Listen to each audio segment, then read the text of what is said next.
बिस्मिल्लाहिर्रहमानिर्रहीम। अस्सलाम वालेकुम नाज़रीन, आप यूट्यूब चैनल देख रहे हैं। मैं इमरान ख़ान हूँ।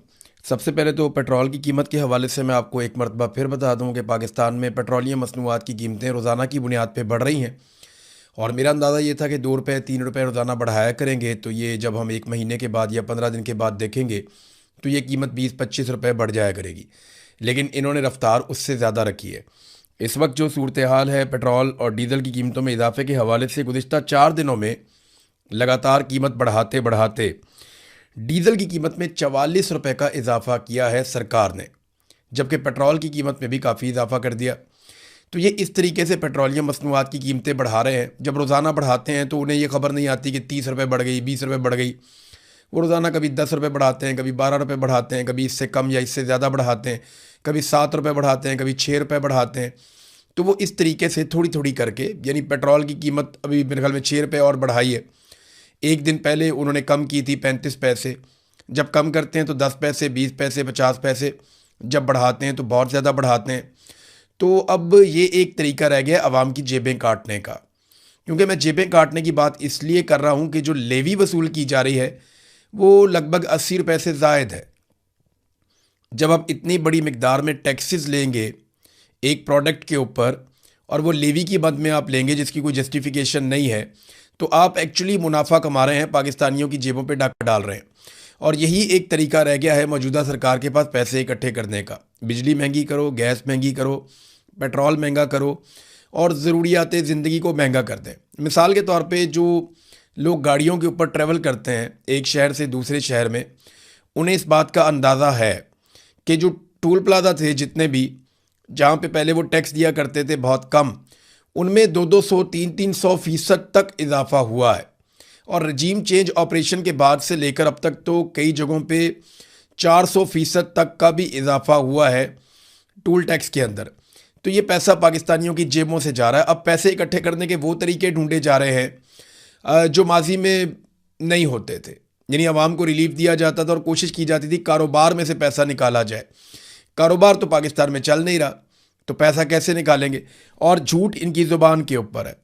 मैं अभी देख रहा था इंडिया में जो एहतजाज हो रहा है, जिसको जेनजी एहतजाज कहते हैं, यानी जो नई जनरेशन है, नौजवान है, जो स्टूडेंट्स हैं, वो एहतजाज कर रहे हैं।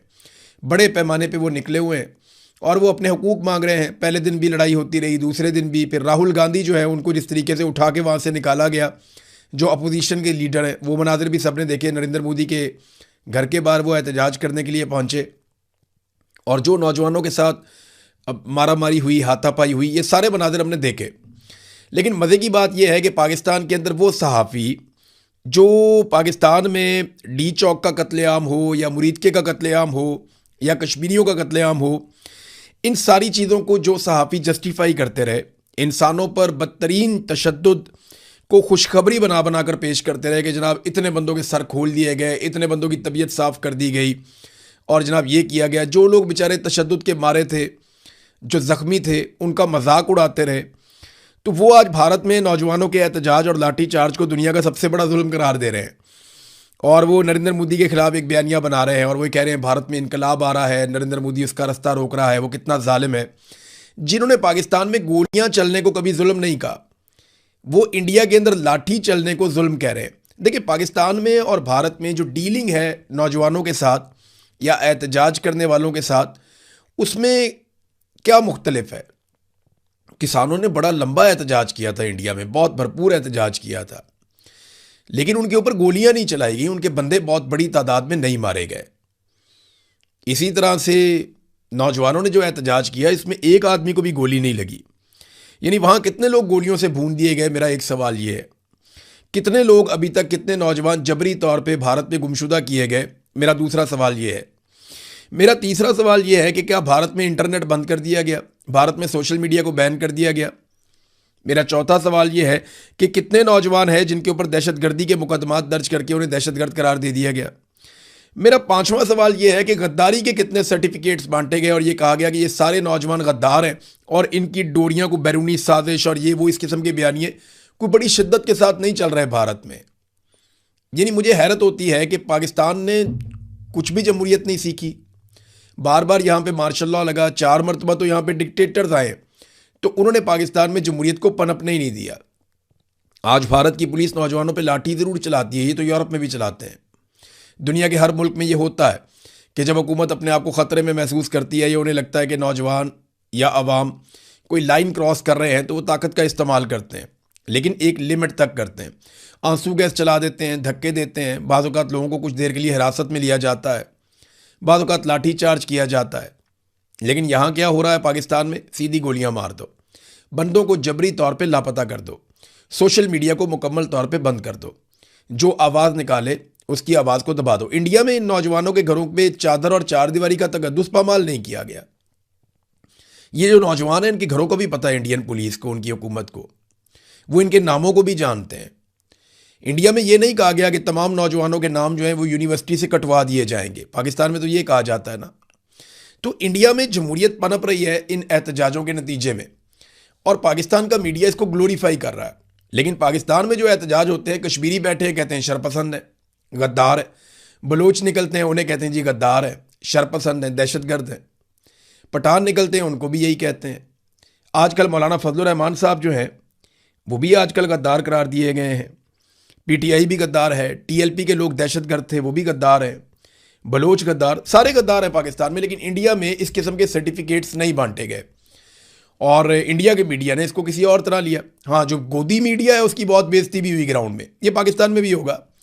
जिन लोगों ने जुल्म का साथ दिया, जो लोग खुद जालिम बने, जिन लोगों ने मजलूमों का मजाक उड़ाया, वो लोग तमाशा देखेंगे। जिन लोगों ने ये कहा कि लोग क्यों नहीं निकलते, लोग डर गए, बुज़दिल हैं, भाई लोगों ने निकल के 8 फरवरी को फैसला सुना दिया। अब मिलिट्री एस्टेब्लिशमेंट ने उस फैसले की धज्जियाँ उड़ाई तो क्या करें? लोगों के घरों में घुसते हैं, चादर और चारदीवारी का तकद्दुस पामाल करते हैं, ख़वातीन को नहीं छोड़ते, बच्चों को नहीं छोड़ते, लोगों की इज्जत पे बात आ जाती है। तो इतना जुल्म जब होगा तो लोगों के लिए मुश्किल होता है। लेकिन इसके बावजूद जो लोग निकलते हैं उनके लिए आफरीन है। और ऐसा नहीं है कि ये हमेशा होता रहेगा, एक दिन लोग निकल आएंगे तंग आकर। ये बांग्लादेश में भी हुआ, बाकी जगहों पे भी हुआ। तो ये आहिस्ता आहिस्ता जो जेनजी की एक तहरीक है वो पाकिस्तान की तरफ बढ़ रही है। पाकिस्तानी नौजवान तैयार रहें, उन्हें ये जिम्मेदारी एक दिन उठानी पड़ेगी। तो काकरोच जनता पार्टी, उसने इंडिया में मुसीबत डाली हुई है। देखें पाकिस्तान के जो कीड़े मकोड़े हैं ये कब खड़े होते हैं और कब मुसीबत डालते हैं, क्योंकि हम तो कीड़े मकोड़े हैं ना। मैं अपने आप को कह रहा हूँ, हम तो मिलिट्री एस्टेब्लिशमेंट की नज़र में ब्लडी सिविलियंस और कीड़े मकोड़े हैं। हमारी उनकी नज़र में कोई औकात नहीं है। लेकिन याद रखिए, एक दिन हम सबको उनकी औकात दिखाएंगे और वो वक्त आएगा। मेरे अल्फाज याद रखिएगा, मैं रहूं या ना रहूं, आप ही जीतेंगे, क्योंकि आप हैं पाकिस्तान के मालिक और आपका ही कब्जा होगा पाकिस्तान के ऊपर। आप ही के फैसले चलेंगे, सिक्का राइजुल वक्त आपका होगा। ये खुशखबरी मैं आज बोल रहा हूँ। हो सकता है कि जब आप ये खुशखबरी मना रहे हों उस वक्त बहुत देर हो गई हो या बहुत वक्त गुजर गया हो, लेकिन एक दिन आपको ये खुशखबरी मिलेगी और पाकिस्तान पे पाकिस्तानी राज करेंगे। कोई हमारे ऊपर एस्टेब्लिशमेंट राज नहीं करेगी, बाहर से फैसले मुसल्लत नहीं होंगे। वक्त आएगा, इंशाल्लाह ज़रूर आएगा। नाज़रीन, मरियम नवाज़ और नवाज शरीफ आज़ाद कश्मीर पहुंचे। वो एक पंडाल था, एवरेज सा पंडाल था, वो उसको भर नहीं सके। सामने से ऐसा लगा जैसे बहुत लोग होंगे। कुछ ऐसे एंगल से वीडियोस बनाई गई, मीडिया ने उनको चलाया भी, लेकिन जो मकामी लोग हैं उन्होंने पोल खोल दिया। उन्होंने जब जूम आउट किया तो दिखाया वो तो आगे छोटा सा मजमा खड़ा है, पीछे पूरा ग्राउंड ही खाली है। नवाज शरीफ वहाँ पे हैं, मरियम नवाज़ वहाँ पे है और लोग आपस में बातें कर रहे हैं। लोगों की तवज्जो भी नहीं है ज़्यादा। आगे जो चंद 100 लोग हैं या 1-2 हज़ार लोग हैं उनकी तवज्जो है, पीछे जो है वो तो पंडाल खाली है। तो बेड़े गर्क हो गया। ये 3 दफ़ा का वज़ीर आज़म है जिसको लेकर गए, एक सूबे की वज़ीर आला है जिसको लेकर गए और पूरे वसाइल इस्तेमाल किए। इसके बावजूद औकात सिर्फ इतनी सी रह गई है कि एक एवरेज ग्राउंड भी नहीं भर पाए। और मुझे अच्छी तरह याद है कि जब नवाज शरीफ साहब परवेज़ मुशर्रफ के दौर में वापस आए थे तो उस दौर में मैंने कुछ जलसे कवर किए थे। तो एक बंदे के सीने के साथ दूसरे बंदे की पीठ लगी हुई होती थी और पंडाल में जगह नहीं होती थी, बाहर भी लोग खड़े हुए होते थे। ये हालात होते थे उस वक्त, इतनी मकबूलियत थी। फिर जब इन्होंने बयानिया बनाया वोट को इज्जत दो, तब भी लोग बहुत बड़ी तादाद में इनके साथ खड़े थे। लेकिन जब इन्होंने बूट को इज्जत दी तो उसके बाद से अब तक आप हालत इनकी चेक कर लें। नवाज शरीफ ने एक बहुत बड़ा एतराफ़ किया। स्टेटमेंट उनका ये है कि अगर हम यहाँ पे इलेक्शन जीत जाते हैं तो मैं शहबाज शरीफ से इस ख्वाहिश का इजहार करूँगा कि वो मुझे वज़ीर आज़म आज़ाद कश्मीर बना दे। एक तो इसमें आप समझे एक तरह का टॉन्ट है कि मुझे वज़ीर आज़म बनाने का कहा, बनाया नहीं, आप लोग खुद ही वज़ीर आज़म बन गए।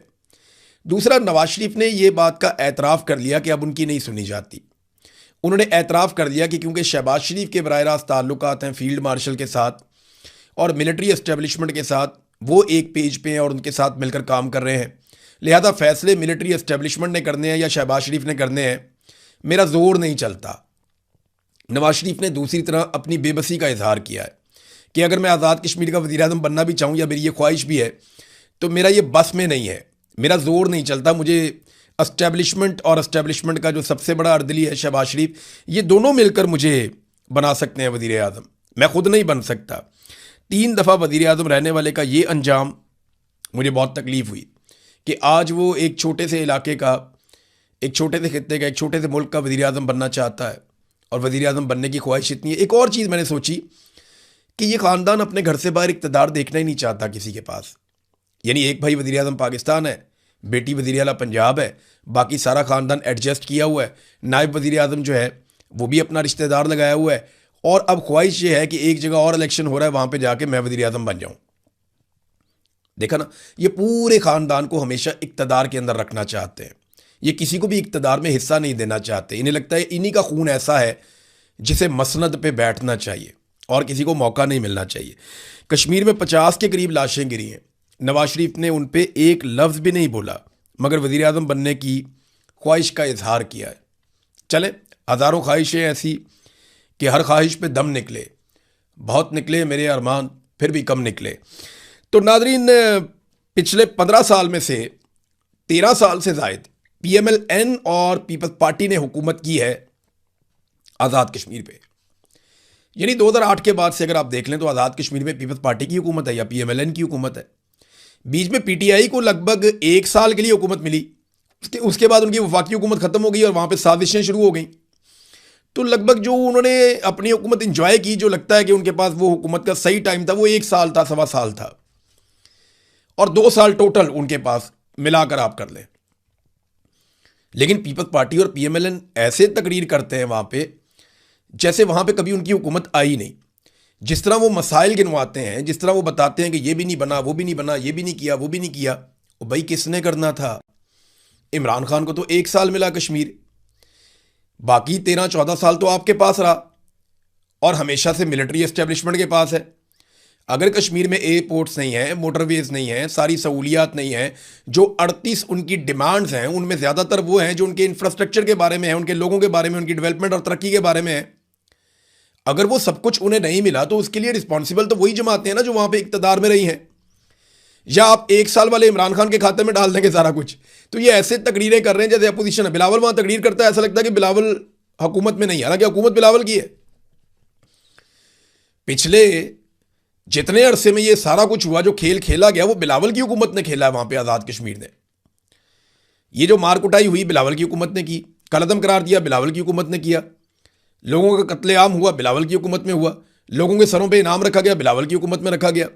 ये जितनी फोर्सेस बुलाई गई, जुल्म और बर्बरियत की गई, ये सारा कुछ बिलावल के दौरे हुकूमत में हुआ है आज़ाद कश्मीर में। और बिलावल वहाँ पे बड़ी चालाकी से अपोजिशन लीडर बनने की कोशिश करता है, हुकूमत उसकी है, खुद को अपोजिशन बनाकर पेश कर रहा है। ये ना लोगों को बेवकूफ़ समझते हैं, लेकिन कश्मीरी बहुत समझदार हैं, पढ़े लिखे भी हैं, उन्हें शऊर भी है, उन्हें अंदाज़ा है कि ये उन्हें बेवकूफ़ बनाने आए और कोई चक्कर नहीं है। अगर कश्मीरियों को अपने वोट से फैसला करने का हक मिल गया तो याद रखिएगा इन दोनों जमातों की वहाँ पे ज़मानतें भी जब्त हो सकती हैं, जो इनके हालात हैं। अब नाजरीन, एक और खबर, इमरान खान साहब की बहनों ने अब जवाब दिया है। पहली मरतबा नौरीन खानम भी आई, अलीमा खानम भी आई, और जो उनका एक मुतनाज़ बयान है नौरीन खानम का, उसके ऊपर उन्होंने स्टेटमेंट दिया। तो अलीमा खानम ने कहा कि मोदी की दोस्ती नवाज शरीफ के साथ है, यह पूछना जुर्म है। वो बगैर वीज़े के मोदी को पाकिस्तान बुला सकते हैं, हम इतना नहीं पूछ सकते। आप नवाज शरीफ की बेटी से पूछें जो बताती थी कि इसको इंडिया से शालें भेजी गई हैं। मेरी बहन ने घर में बैठकर बात की थी, वो कोई पब्लिश नहीं किया था। हम 3 औरतें खड़ी हैं, जितने केसेस लगाने हैं लगा दो, क्या कर लोगे, बाहर ही दोगे ना, ज़्यादा से ज़्यादा। हम नहीं डरते, हम शहादत कबूल कर लेंगे, हम अपने भाई के साथ खड़े हैं, अपने मुल्क के लिए खड़े हैं, ये अलीमा खानम ने कहा। अच्छा, जो बात नौरीन खानम ने कही, उन्होंने भी एक बात की। देखें, उनका बेटा भी जेल में है अभी, और लोग भी अब बोलना शुरू हो गए हैं। मेरा बेटा मिलिट्री कोर्ट की वजह से जेल में है। कलभूषण जिसने हज़ारों पाकिस्तानियों को मारा, ये कुलभूषण यादव की बात हो रही है, इंडियन एजेंट, रॉ का एजेंट। वो कहते नहीं, कुलभूषण यादव जिसने हजारों पाकिस्तानियों को मारा उसको अपील का हक दिया गया, लेकिन मेरे बेटे हसन न्याजी को अपील का हक नहीं दिया गया। अब ये बहुत बड़ी ज्यादती है, ये तो जुल्म है कि हसन न्याजी को अपील का हक नहीं दे रहे और कुलभूषण यादव को अपील का हक दिया जा रहा है। नाज़रीन, एक और चीज मैं आपके सामने रखता हूं। एहसन इकबाल ने यह दावा कर दिया कि क्योंकि ये खबर चली थी और इस खबर में एक बताया गया था कि जो ऑरेंज ट्रेन है, जो ऑरेंज लाइन है, ये एक्चुअली जो स्टेटमेंट दिया था ये शब्बर जैदी साहब ने दिया था। उन्होंने कहा जी ये सी पैक के जो पैसे थे उनमें से आपने ऑरेंज ट्रेन बनाई चाइना से पैसे लेके, तो ये आपने गलत किया।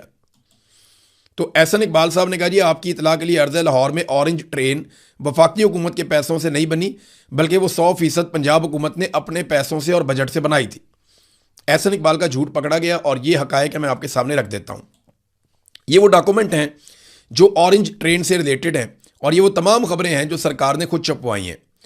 ये खबरें ये बताती हैं कि ऑरेंज ट्रेन का जो प्रोजेक्ट है वो सी पैक के ज़ुमरे में जो चाइना ने पैसा दिया था ये उन पैसों से बनी है। ये जो मनसूबा था ये लगभग 1.65 बिलियन डॉलर्स का था, यानी 1.5 अरब डॉलर से ज़्यादा का मनसूबा था। टोटल इसकी जो कॉस्ट थी, इसका जो 48% पैसा है वो पाकिस्तान की वफाकी हुकूमत ने कंट्रीब्यूट किया है। और इसके अलावा जो चाइना का एक बैंक है एक्सिम बैंक, उसने सॉफ्ट लोन दिया है 52%। तो चाइना का पैसा भी आ गया और वफाक का पैसा भी आ गया और एहसन इकबाल साहब का झूठ भी पकड़ा गया। ये ऐसे टिले मुंह के साथ झूठ बोलते हैं, इन्हें लगता है कि किसी को समझ ही नहीं आएगी। ये रिकॉर्ड सारा हम आपके सामने रख देते हैं, आप देख लीजिए। ये रिकॉर्ड ये बता रहा है कि लगभग आधा पैसा ये चाइना से लेकर आए थे और ये कर्जा है पाकिस्तान के ऊपर और सी पैक की मद में ये पैसे पाकिस्तान में आ रहे थे, और दूसरा आधा पैसा जो है वो वफाक ने और पंजाब ने डाला था। अब मुझे बताएं कि वफाक का पैसा भी आ गया, जो एहसन इकबाल ने झूठ बोला, उन्होंने कहा जी 100% पैसा पंजाब ने लगाया। नहीं, सी पैक का भी है, वफाक का भी है और बाकायदा इसके रिकॉर्ड का ये हिस्सा है। और ये एक ऐसा मनसूबा है जिसकी कीमत पाकिस्तानी अब भी चुका रहे हैं, यानी ये खसारे में चलने वाला मनसूबा है, आप इसकी कीमत चुकाते रहेंगे। पाकिस्तान में तालीम की ज़रूरत है, सेहत की ज़रूरत है, इंसानों को अपलिफ्ट करने की ज़रूरत है और बुनियादी इंफ्रास्ट्रक्चर की ज़रूरत है। वहाँ पे ये आलीशान मनसूबे बनाते हैं जिनमें बड़े बड़े किक बैक्स होते हैं ताकि पैसा बड़े बड़े ठेकेदारों की जेबों में जाए और ये इन मनसूबों को दिखाकर लोगों से वोट मांगे कि जनाब ये देखिए हमने इतने बड़े बड़े मीनार खड़े किए हैं, इनको देखो और हमें वोट दो। हालांकि लोगों के पास खाने के लिए रोटी नहीं होगी उस वक्त, किसानों का इस्तेसाल हो गया, उनके लिए कोई पॉलिसी नहीं दी, लेकिन इन्हें वोट चाहिए लोगों को बेवकूफ़ बनाकर। नादरीन, कुछ थोड़ा सा खैबर पख्तूनख्वा की गवर्नमेंट के बारे में बात कर लेते हैं। सुहेल अफरीदी साहब ने एस्टेब्लिशमेंट की तकरीबन सारी बातें ही मानी है, जिसमें चीदा चीदा कुछ चीज़ें मैं आपको बता देता हूँ। नंबर 1, उन्होंने एक्शन इन सिविल एड का एक कानून था जिसको कहा था फौरी तौर पे ख़त्म करेंगे, उन्होंने वो ख़त्म नहीं किया, एस्टेब्लिशमेंट की बात मानी, उसको कंटिन्यू किया। फिर फौजी ऑपरेशन पे उन्होंने कहा था जी हम नहीं होने देंगे, आज वो खुद कहते हैं कि हम कोऑर्डिनेशन के साथ फौजी ऑपरेशंस कर रहे हैं, उसके वो खिलाफ नहीं है। अवाम का इनखला उन्होंने कहा था हम नहीं होने देंगे, आज मुख्तलिफ इलाकों की अवाम के इनखला के अंदर सूबाई हुकूमत खुद मददगार है। फिर उन्होंने कहा था ड्रोन हमले बिल्कुल काबिल कबूल नहीं है, अब ड्रोन हमलों के ऊपर एक भी FIR नहीं होती और वज़ीर आला अपनी बेबसी आपको बता चुके हैं। फिर बजट भी उन्होंने कहा था हम पास नहीं होने देंगे, उन्होंने बजट भी एस्टेब्लिशमेंट के हुक्म के मुताबिक पास करवा दिया है। इमरान खान की आंख जब ख़राब हुई तो उस वक्त जब बहुत गुस्सा था लोगों में, तो एस्टेब्लिशमेंट की दरख्वास्त पे सुहेल अफरीदी साहब ने इनडोर एहतजाज किया, जिसमें वो पूरे खैबर पख्तूनख्वा को इकट्ठा कर सकते थे, लेकिन उन्होंने इनडोर एहतजाज किया। स्ट्रीट मूवमेंट में जो अमली तौर पे काम हुआ वो सिफर है, यानी स्ट्रीट मूवमेंट का अभी तक आगाज़ भी वो नहीं कर पाए। मोहसिन नकवी से उन्होंने मुकम्मल ताउन किया, यानी एस्टेब्लिशमेंट की वो कौन सी चीज़ या टारगेट है जो उन्होंने सुहेल अफरीदी से अचीव ना किया हो, और सुहेल अफरीदी उसके बदले में क्या ले पाए। ना उनकी इमरान खान से मुलाकात हुई, ना वो इमरान खान साहब को इलाज की सहूलत दिलवा सके, ना उनके डॉक्टरों से उनकी मुलाकात करवा सके, ना बेटों से बात करवा सके और ना फैमिली की मुलाकातें खुलवा सके, ना इमरान खान साहब का कोई भी स्टेटमेंट बाहर आता है। तो ये है जनाब कुल कारकर्दगी सुहेल अफरीदी साहब की अब तक की। हो सकता है फ्यूचर में वो अच्छा परफॉर्म करें, तो तब तक के लिए वेट करते हैं और देखते हैं। नादरीन, एस्टेब्लिशमेंट जो है वो यहाँ जितनी मर्जी कामयाब हो जाए, जो मर्जी कर ले, जब तक पाकिस्तान में मईशत बेहतर नहीं होगी इनके पाँव उखड़े रहेंगे, ये कभी भी अपने पाँव पे खड़े नहीं हो पाएंगे। और मईशत बेहतर होगी जब सरमायाकारी आएगी। पाकिस्तान में सरमायाकारी के हवाले से इन्होंने जितने भी दावे किए आज तक सारे झूठे साबित हुए। मिसाल के तौर पे पहले कहा गया सऊदी अरब से बहुत बड़ी सरमायाकारी आ रही है और दावतें भी दी सऊदी अरब वालों की, अलबैक आ रहा है, ये आ रहा है, वो आ रहा है, 7 स्टार की चेन आ रही है, कुछ भी नहीं आया। फिर कहा गया अरब ममालिक से अरबों डॉलर्स आने वाले हैं, लगभग 50 अरब डॉलर की कहानी सुनाई गई, वो पैसा भी नहीं आया। फिर कहा गया कि SIFC एक गेम चेंजर है, उसके ऊपर बहुत सारे जर्नैल बिठाए गए, लेकिन वो गेम चेंजर अभी तक साबित नहीं हो पाया। फिर कहा गया कि हम मादनियात बेचकर दुनिया के अमीर तरीन ममालिक में शामिल होने वाले हैं, और फिर हमने देखा कि ब्रीफ केस उठा के आर्मी चीफ डोनाल्ड ट्रंप के सामने खड़े थे, वो पैसा भी नहीं आया, वो सरमायाकारी भी नहीं आई। फिर हमें यह बताया गया कि पाकिस्तान में एक बार फिर हमारी सरजमीन से तेल और गैस के बहुत बड़े ज़खायर मिल गए हैं, फिर ये खबर भी गायब हो गई।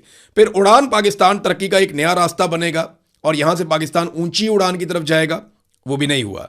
फिर 100 अरब डॉलर्स आने वाले हैं, बहुत जल्दी आने वाले हैं, ताजरों के सामने ये दावा किया गया, आर्मी चीफ ने खुद दावा किया, वो भी नहीं आया।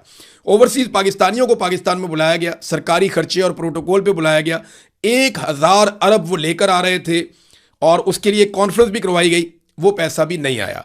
अमेरिका से सरमायाकारों का बहुत बड़ा वफद पहुंच गया, जेनेटरी बीच आपको याद होंगे, बहुत पैसा लेकर आ रहे हैं।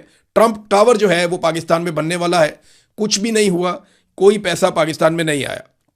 हम क्रिप्टो से अरबों डॉलर कमाने का मंसूबा बना चुके हैं, वो अरबों डॉलर भी नहीं आए। सालसी के बाद सारी दुनिया पैसा लेकर बैठी हुई है और पाकिस्तान में सरमायाकारी करना चाहती है पाकिस्तान की सालसी को देखते हुए, वो पैसा भी अभी तक नहीं आया, बल्कि जंग दोबारा शुरू हो गई। अगले हफ्ते ट्रंप खुद पाकिस्तान आ रहा है, बार बार पाकिस्तान को इस तरह की खुशखबरियां सुनाई गई, लेकिन वो सब कुछ भी नहीं हुआ। देखिए, हर दौरे के बाद ये खुशखबरियां लेकर आते हैं, लेकिन दौरों पे जितना पैसा लगा ये उतनी सरमायाकारी भी पाकिस्तान में लाने में नाकाम रहे। ये है इनकी टोटल कारकर्दगी और कमाई।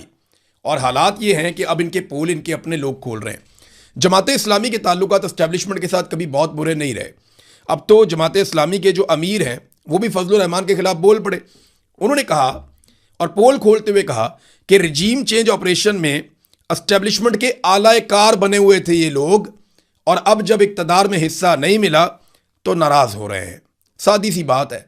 अब सब बताते हैं कि रिजीम चेंज ऑपरेशन जो हुआ था उसके पीछे फौजी जर्नैल थे, जिनके बारे में आज जमाते इस्लामी ने भी फाइनली कह दिया है। अब तक के लिए इतना ही। अपना ख्याल रखिएगा, अपने चैनल का भी। अल्लाह हाफिज़।